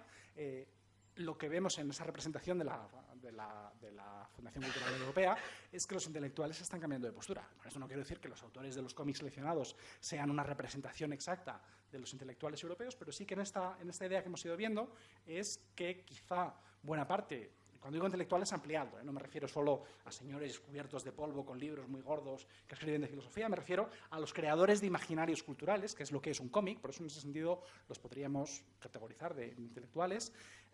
Se han posicionado, sobre todo en el contexto de la crisis de los refugiados, en posturas, pues, si no radicalmente contrarias a la integración europea, sí que fuertemente críticas, ¿no? Si veis, en este caso yo creo que la Fundación Cultural ha filtrado bastante, pero creo que os basta con imaginaros algunas de las viñetas del Roto durante la crisis de refugiados, ¿no? Pues Europa asesina, etcétera, ¿no? Esa serie de representaciones de Europa que no eran típicas, desde luego no entre los intelectuales españoles y tampoco en muchos sitios de Europa, ¿no? Entonces, en ese sentido, lo que os quería hacer ver es que pues, estamos entrando quizá en una etapa de mayor disenso también entre los intelectuales. No significa que sea definitiva, pues que en algún momento, o ni siquiera que sean los intelectuales dominantes. Quizá todavía hoy los intelectuales dominantes apoyan la integración europea, pero sí que estaríamos viendo pues, una reacción entre esos productores culturales de alejarse un poco de Europa. Entonces, en ese sentido, creo que contraponer los dos proyectos era interesante.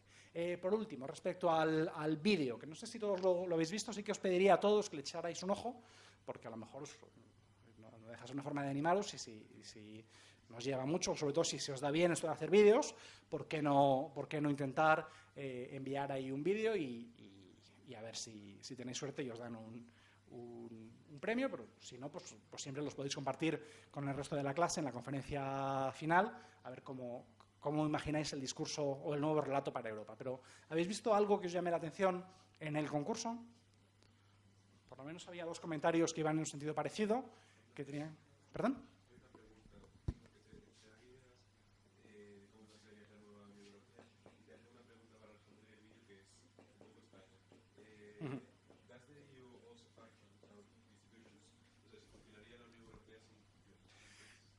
Esto es muy interesante porque en partes muy diferentes del aula me habéis elegido todos el mismo aspecto. Sí, es muy interesante que el concurso, que en teoría, porque esta pregunta más o menos provocadora, más o menos escéptica, la plantearan las propias instituciones para legitimarse, que era una de las interpretaciones que habíamos sabido, no nos sorprendería. Pero esto lo convoca un Land alemán en colaboración con una universidad, por lo tanto, bueno, es una pregunta que no deja de llamar la atención, ¿no? Es una pregunta, la repito para quien no nos está oyendo, que es si la Unión Europea podría funcionar sin las instituciones. Y aquí teníamos un debate. Os paso quizá el micrófono para que nos oigan en casa, pero si me decís, si me recordáis, perdona, tu nombre no me voy a quedar bien. Si nos puedes explicar cómo lo habías leído tú.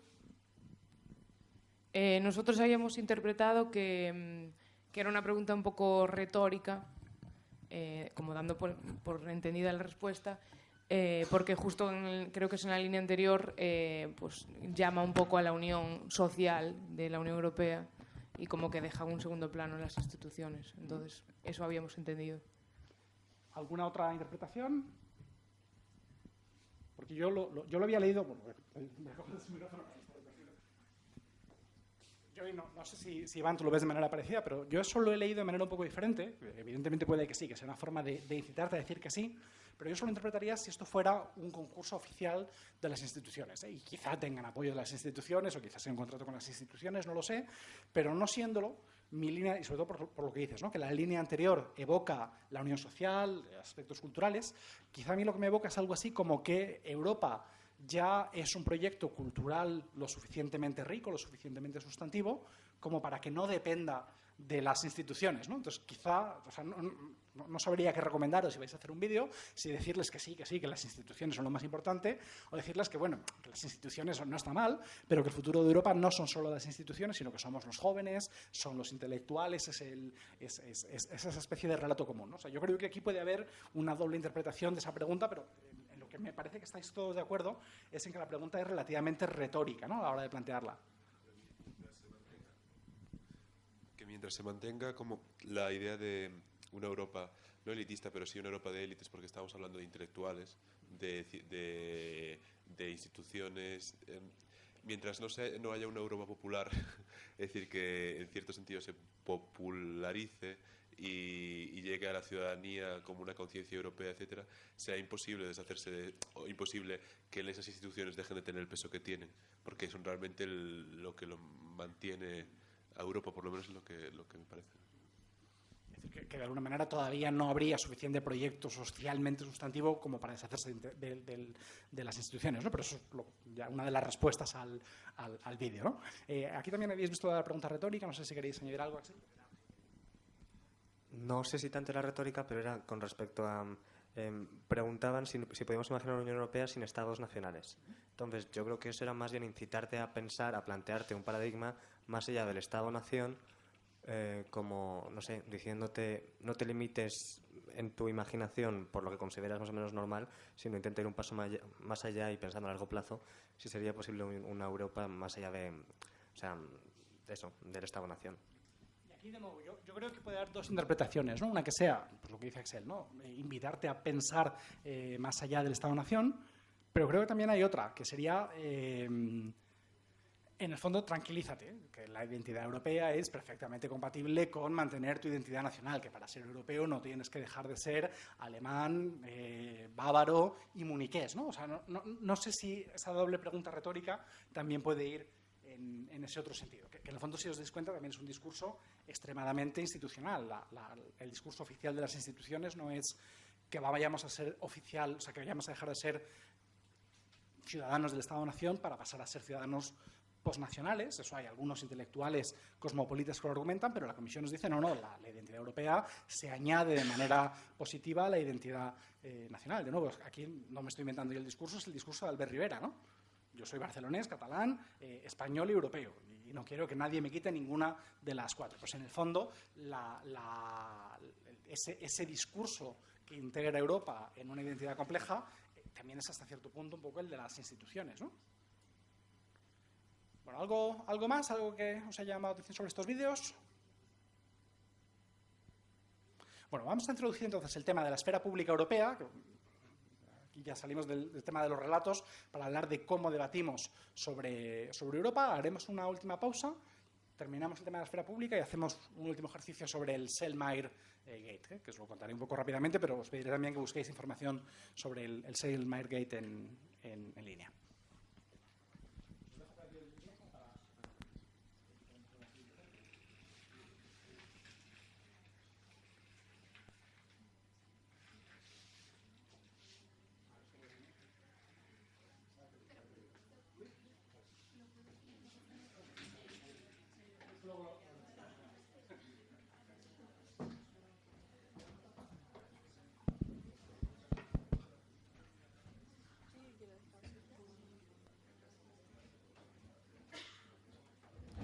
Bien, estupendo. Entonces continuamos, a no ser que tengáis alguna pregunta más.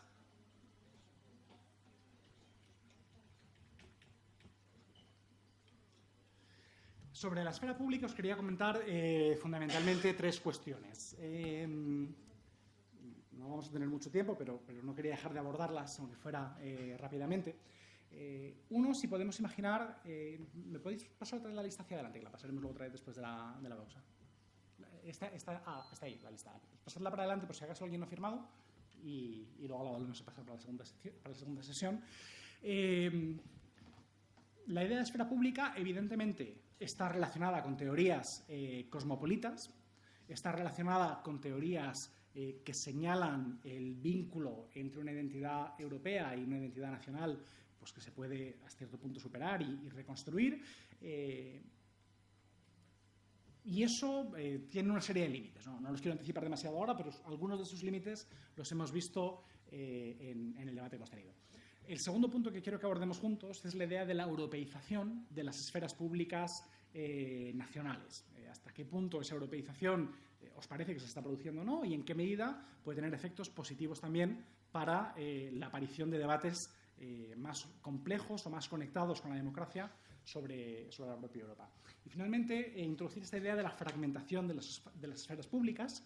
Evidentemente, la esfera pública europea está fragmentada, pero lo que me interesa es también que señalemos que las esferas públicas nacionales también están fragmentadas, que no hay una única esfera pública a escala nacional y que, por lo tanto, no reifiquemos esa idea de la esfera pública a escala europea. Esfera pública y Estado. Y, evidentemente, esta relación es compleja. Es compleja en varios sentidos, ¿no? Porque uno, si nos tomamos en serio lo que nos dice Habermas, la esfera pública no es la esfera del Estado, es la esfera de los individuos que voluntariamente se reúnen como un público para deliberar racionalmente sobre los asuntos colectivos. Es que decirlo de otra manera, que es tomando las palabras de Hans-Jörg Trenz, que es el autor que os he citado varias veces. Por cierto, todas las referencias que hago en el PowerPoint estarán las colgaremos de la web para si queréis leer alguna cosa más. Pero Hans-Jörg Trenz esto nos dice que es la infraestructura social y comunicativa de la democracia. Es decir, que no puede haber una democracia sostenible y rica más allá del mero procedimiento, sino un debate sustantivo sobre los asuntos colectivos y además un debate que no esté acaparado por el Estado. Es decir, la esfera pública en la democracia es una esfera que por definición tiene que ser autónoma. Es decir, en el fondo no es el Estado el que elige de qué se discute en esfera pública, sino que son los propios ciudadanos quienes... Y la palabra infraestructura es importante, ¿no? O sea, no solo es que tengamos prensa o que tengamos televisiones o que tengamos radios, sino que haya también una infraestructura institucional y legal que lo garantice, ¿no? Que tengamos libertad de prensa, que tengamos libertad de expresión y en ese sentido los ciudadanos tenemos que tener libertad para elegir los temas de los que hablamos, tenemos que tener garantías institucionales para la participación en la esfera pública y al mismo tiempo tenemos que poder elegir los temas sobre los que queremos o no queremos hablar. Pero no está completamente desconectado del Estado, por lo menos yo diría en dos sentidos. El segundo vendré sobre ello en un momento, pero el primero es fundamentalmente que la esfera pública, tal y como la concibe Habermas, y lo explica magistralmente, evidentemente, es una esfera pública burguesa, ¿no? Es lo que él llama la esfera pública de los cafés, ¿no? La famosa idea de un café vienés, antes de un café vienés realmente, son los salones burgueses de Londres y de París, en los que pues, los buenos burgueses se reúnen a hablar como público. Y no empiezan a hablar primero de política, estamos hablando del siglo XVII, aquí todavía hay estados en los que si hablabas de políticas pues te iba a ir mal, en los que hacían crítica, se hablaba de obras de teatro, se hablaba de los últimos libros, se comentaban las noticias que venían de las colonias y demás, pero toda esa infraestructura comunicativa, nos dice Habermas, aunque no se hable de política, es fundamental para generar a término, o al cabo de unas pocas décadas, un contexto en el que se puede hablar también de política. Se han creado revistas, se han creado diarios, cafés de debate, salones de debate intelectual en los que poco a poco van entrando los temas políticos. Y aquí, evidentemente, la crítica habitual a Habermas es que esa esfera pública, bueno, pues evidentemente es burguesa, pues una de las críticas que queráis asociarle a la palabra burguesa tradicionalmente. Lo interesante que también nos dice Habermas en el libro, que es la construcción de la esfera pública se llama, es que esa esfera pública se va ampliando. Es decir, según el Estado, según la esfera pública se va ampliando, según van interviniendo pues, los intelectuales obreros, los medios de comunicación obreros en el debate racional, en el debate público, el Estado tiene que ir ampliando los derechos de participación. Por lo tanto, la esfera pública no depende del Estado, pero evidentemente está conectada con el Estado. Y aquí, por ejemplo, pues numerosos intelectuales, pues como Charles Tilly, por ejemplo, pero varios más, nos han dicho que los Estados han sido los primeros promotores de la generación de esas esferas públicas, aunque no siempre les guste que les critiquen, pero que de alguna manera esa infraestructura comunicacional de la democracia no deja de ser un refuerzo para la actividad del Estado, ¿no? Porque de alguna manera consigue el Estado que los ciudadanos se interesen y se informen sobre sus políticas. Lo interesante aquí es que esa relación profunda entre Estado y esfera pública es histórica, pero no es lógica, o no es una necesidad lógica, ¿no? Es lo que quiero decir. La esfera pública ha estado relacionada con el Estado porque la publicidad era la esfera del Estado, ¿no? Ahí Habermas distingue claramente en el concepto de esfera pública lo privado y lo público. Son ciudadanos privados que se reúnen para discutir cuestiones públicas, ¿no? Por lo tanto, como el Estado era el que tenía el monopolio de lo público, precisamente la esfera pública se va a relacionar con el Estado, pero ahí, extendiendo esa reflexión, en una Europa contemporánea en la que las políticas públicas cada vez están más negociadas, elaboradas y coordinadas desde Bruselas, podríamos imaginar que la esfera pública, al debatir de los asuntos públicos, pues estos que hemos estado discutiendo, la política de refugiados, las distopías sobre el futuro, la regulación de las tecnologías, si Uber sí o no, si Airbnb sí o no, se acabarán decidiendo en Bruselas, y que, por lo tanto, el debate crítico entre los ciudadanos tuviera que pasar necesariamente, no por Bruselas, pero sí que tener en cuenta las decisiones en Bruselas. Si queréis aquí una especie de, por continuar con esa metáfora del espacio público burgués, podríamos imaginarnos de lo que hablaban los intelectuales de la Revolución Francesa, de lo que escribía Kant y demás, que era algo así como una república europea de las letras, ¿no? Los grandes intelectuales europeos siempre se vieron a sí mismos como socios de un espacio público pues de gente cultivada, bien leída, que intercambiaba información, ¿no? Pues las famosas cartas entre Voltaire y la emperatriz de Rusia, pues que a Kant se lo leyera en Francia, o el impacto que tuvo en los intelectuales británicos, como por ejemplo Burke, la Revolución Francesa, ¿no? Pues esa especie de noción de que las ideas no tenían frontera y que los intelectuales pues tenían un público transnacional. Evidentemente, además, había lenguas francas, ¿no? Pues la lengua franca de la Edad Media fue el latín, la lengua franca de la Ilustración fue el francés, la lengua franca hoy de los intelectuales, o por lo menos de la enseñanza de la universidad, sería el inglés, ¿no? Por lo tanto, esa especie de idea que, independientemente de lo que haga el Estado, siempre habrá algo así como una república de las letras. Antes de que pasemos a criticar las nociones, ¿cómo conciben estos cosmopolitas de hoy en día la esfera pública? Pues básicamente tienen esta especie de noción o de compromiso, de idea de que la esfera pública europea, por definición, se va a relacionar con una identidad cosmopolita. Una identidad cosmopolita que no significa que necesariamente nos identifiquemos con el mundo globalmente, pero sí que desarrollemos una identidad abierta, o por decirlo en palabras también de Habermas, una identidad postnacional, una identidad en la que la identidad nacional deje de ser el centro o prácticamente la identidad exclusiva, y en la que nos conectemos de manera cada vez más intensa con, en lógicas de intercambio, en una apertura de esa identidad. Además, hay aquí un elemento que es clave, y además, igual que os decía que antes casi todas las autoras que os estaba citando eran mujeres de orígenes muy diversos, pero bueno, también conectadas globalmente con Estados Unidos, aquí veréis que son fundamentalmente intelectuales, hombres y alemanes, ¿eh? No pretendo decir que no haya intelectuales cosmopolitas. Calypso Nicolaidis también es una autora cosmopolita, pero muchos, al igual que había un debate muy diverso, aquí este debate sobre el cosmopolitismo es un debate que está muy centrado en sociólogos y teóricos políticos alemanes, ¿no? Y creo que no es anodino, que tiene que ver con esa nueva identidad alemana pues que desconfía del poder que ha surgido desde la Segunda Guerra Mundial. Se trata, por lo tanto, de una esfera pública abierta a otras identidades, y que además en la cual los ciudadanos no intervienen solo sobre el cálculo más o menos político habitual de su poder, sino en la cual se produciría un fenómeno que podríamos llamar la deliberación. ¿Qué asociáis con esta idea de deliberación? ¿Y por qué la opongo ahí a una lógica de intercambio? Sobre todo aplicado a la Unión Europea. ¿Qué sería la deliberación democrática? ¿O qué es la deliberación, en primer lugar? ¿Qué hace? ¿Alguno estudiáis Derecho? ¿Deliberación en Derecho a qué os lleva?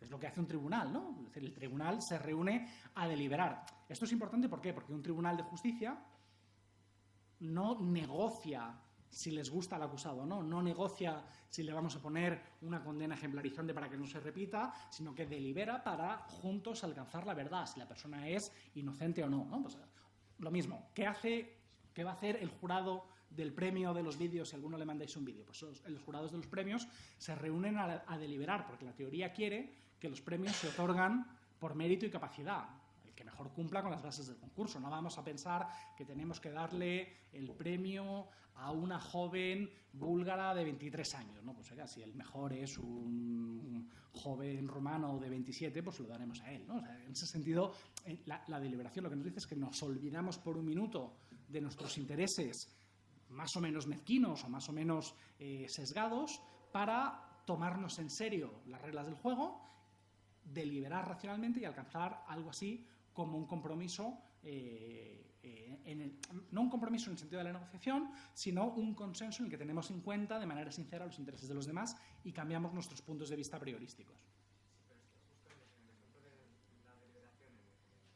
Perdón, sí, no importa, Axel, si le vais a pasar el micrófono.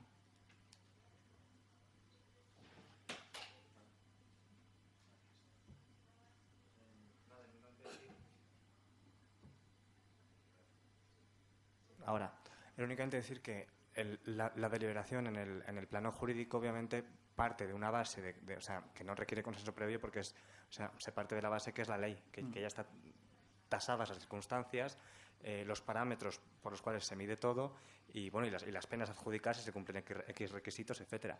Pero la deliberación en un plano cultural y más allá si es un plano cultural supranacional que se supone que recoge diferentes identidades, diferentes sensibilidades, pues es difícil llegar a un consenso, ponerse de acuerdo si las varas de medir responden a sensibilidades tan distintas. O sea, que entiendo el paralelismo entre el caso jurídico y el caso cultural, pero que realmente lo que falta es una base que sea realmente común, pero tasada. O sea, que no está abierta a interpretaciones personales. Pero es mi opinión. Sí, yo aquí lo que sí que querría matizar es... Estoy de acuerdo con lo primero que señalas, ¿no? Que evidentemente la base de partida en un tribunal es la ley, ¿no? Hay que interpretar los hechos, pero la ley también hay que interpretarla, pero básicamente el tribunal lo que tiene es que determinar si algo se ha producido o no. Pero lo que sí que tiene en común la deliberación jurídica con la deliberación política es la idea de que dejamos nuestros intereses al margen, ¿no? Si alguna vez nos piden que estemos en un tribunal, va de suyo que no podemos juzgar a la persona sobre la base de nuestras simpatías políticas, porque hemos detectado que el acusado es de nuestro color o de otro color, de nuestra aprehensión racial o de nuestro sentido de clase, ¿no? Tenemos que juzgar a la persona en sus méritos, en sus capacidades o en sus culpabilidades, ¿no? En ese sentido sería la deliberación. Y por eso quería insistir que aquí es donde ya estamos hablando de deliberación política, ¿no? Es decir, no digo que no haya un debate de fondo sobre si la cultura es previa al debate político o no, pero que lo que estamos es asumiendo que, aunque tengamos diferencias culturales, sí que podemos, por eso insisto en esa noción de la racionalidad de Habermas, ¿no? Que el debate es fundamentalmente un debate entre seres racionales que son capaces de ponerse de acuerdo sobre la verdad, sobre lo bueno, sobre lo adecuado. Entonces, en ese sentido, es en el que quería insistir en esta noción de deliberación política, ¿no? Un tercer elemento que es importante en este concepto de deliberación es el de sociedad civil. Si repasáis la literatura de estos autores alemanes, vais a encontrar que con frecuencia se hace referencias a la sociedad civil y su capacidad o incapacidad de alcanzar algo así como una deliberación sobre Europa, ¿no? Por lo tanto, la forma en que lo conciben es una esfera pública abierta en la que cualquier ciudadano interesado puede entrar a discutir los asuntos públicos. Último elemento que os ponía en el PowerPoint y que quiero relacionar de nuevo con esta noción de deliberación es una reflexión de Eder y Trenz, que me podréis decir que es una tautología, acepto o que la acepten ellos la crítica, pero que me parece que es una idea que es sugerente, que es que precisamente la deliberación sería la mejor herramienta para superar los problemas de democracia de la Unión Europea. Es decir, ellos nos vienen a decir algo así como una paradoja: Europa tiene problemas de legitimidad democrática, pero el mismo hecho de que esos problemas molesten a los europeos y que los europeos se organicen para empezar a discutirlos y a solucionarlos es la mejor garantía de que se van a solucionar. Es decir, que de alguna manera es la propia deliberación sobre los problemas democráticos de Europa la que va a crear un contexto en el que la propia Unión Europea sea más democrática. Vale, hasta aquí introducida la idea cosmopolita sobre Europa. ¿Os parece si hacemos una pausa de 15 minutos? Una última pausa de 15 minutos, empezamos a las 7:10. Os prometo que menos de una hora más de teoría y luego hacemos un ejercicio sobre el Selmayr Gate y hacemos esa escaleta de prensa o esa página de prensa o esa escaleta de radio sobre el escándalo Selmayr, ¿vale? Venga, pues nos vemos a las 7:10 aquí otra vez.